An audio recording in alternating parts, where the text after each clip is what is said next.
The drama surrounding Jake Paul's collision course with real boxing royalty did not begin inside a ring. It began with words. Loud words. Reckless words. Words spoken with the confidence of someone who had never truly been made to pay for them. For years, Jake Paul built a boxing persona that thrived on provocation, on spectacle, on bending reality just enough to make the impossible feel inevitable. He wasn't just selling fights anymore, he was selling belief. Belief that he belonged, belief that he could hang with the elite, belief that boxing's old rules no longer applied in an era of clicks, views, and viral bravado. At first, the boxing world laughed. Then it scoffed. Then, reluctantly, it watched. Because every time Jake Paul stepped into the ring, the numbers followed. The pay-per-views soared. The headlines wrote themselves. And each victory, carefully curated and strategically selected, added another layer to the myth. A former NBA player dropped cold.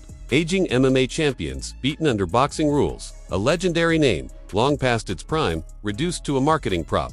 To Jake Paul, these weren't footnotes or asterisks. They were trophies. Proof that his vision was real. Proof that his confidence was justified. He spoke about history as if it were already written. He spoke about shockwaves before the punch was ever thrown. He spoke about being neck and neck with the greatest upsets boxing had ever seen, placing his own name in the same breath as Tyson and Buster Douglas. He talked about stages, about viewership, about legacy. He promised the world that he would win, that he would shock everyone, that he would do what no one believed possible. And with every sentence, his voice grew louder, his posture taller, his belief more unshakable. But boxing has always been a sport that listens only to fists. Behind the hype, beyond the cameras, beyond the carefully edited highlights, there is a truth that has ended countless careers and humbled countless egos. Boxing does not care how confident you are. It does not care how many followers you have. It does not care how beautifully you sell a dream. When the bell rings, all that matters is what you can do when another trained professional is trying to take your head off. That is the difference between boxing and entertainment. And that difference is where Jake Paul finally ran out of road. The idea that he could one day face Anthony Joshua did not arrive suddenly. It crept in gradually, fed by applause and reinforced by selective success. Joshua was not just another opponent. He was everything Jake Paul had never faced. An Olympic gold medalist, a unified heavyweight champion, a man who had spent decades refining his craft under pressure, bleeding in gyms, surviving wars against the most dangerous fighters on the planet. Joshua was not a brand experiment. He was a finished product forged by discipline and consequence. To suggest that this gap could be closed with belief alone was not bravery. It was arrogance bordering on delusion.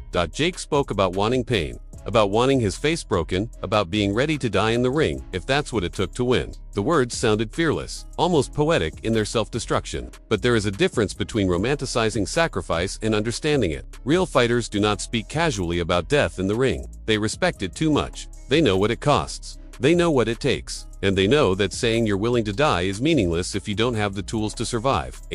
Joshua listened, quietly, patiently. He had heard this kind of talk before, just not from someone like Jake Paul. In boxing, confidence is common, but ignorance wears a different tone. Joshua didn't need to engage in a war of words. He didn't need to match bravado with bravado. His resume spoke fluently on his behalf. Gold medals, world titles, knockouts against men who had dedicated their entire lives to the sport. Losses, too, that had refined him, humbled him, sharpened him. Joshua understood something Jake never fully grasped. Boxing doesn't reward fantasy. It rewards preparation. The build-up became a spectacle in itself. Analysts shook their heads. Former champions dismissed the idea outright. Fans argued online, split between those who saw Jake Paul as a disruptive force and those who saw him as a carefully protected illusion. The phrase, "fight a real boxer," echoed louder than ever. Fight someone your size. Fight a world champion. Fight someone who isn't retired, isn't compromised, isn't chosen because the risk is manageable. And in the end, Jake Paul did exactly that. Whether through belief or bravado, he stepped into a reality he had never known.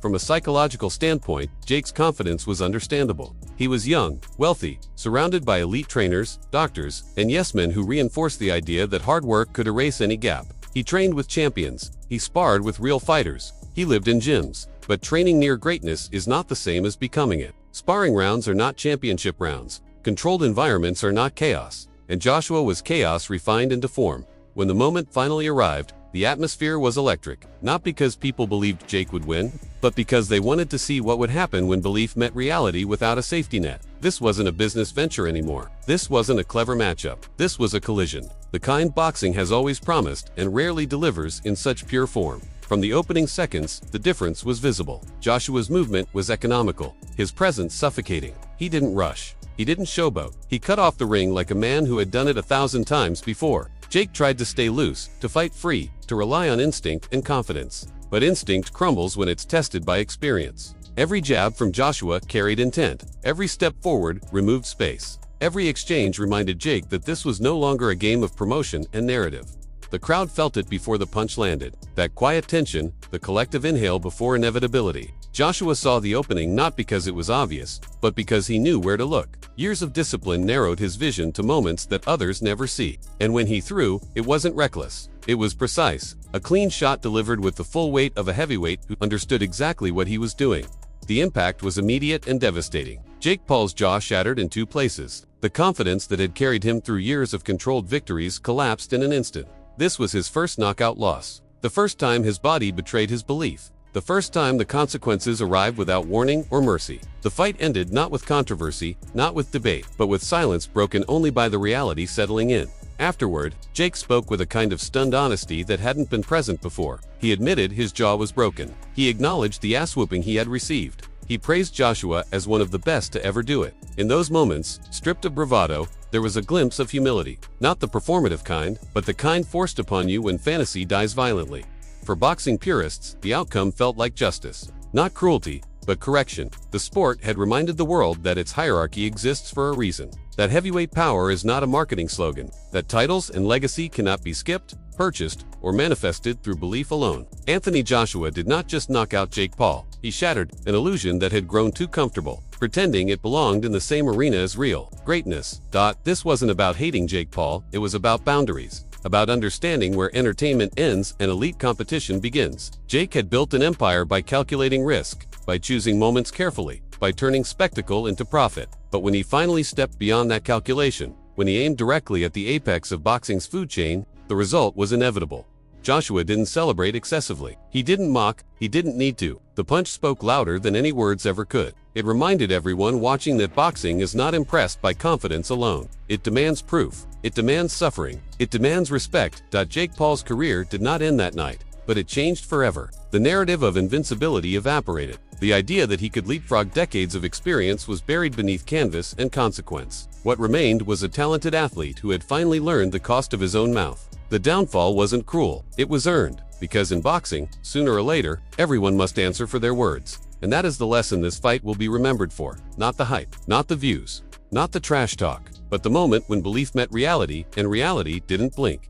If you enjoyed this breakdown and want more deep, story-driven boxing documentaries like this, let me know what fight or rivalry you want covered next. Do you think Jake Paul should continue chasing elite boxers, or did this fight prove there are levels he can't reach? Drop your thoughts in the comments. And if you're enjoying this kind of content, make sure to like the video, subscribe to the channel, and turn on notifications so you don't miss what's coming next.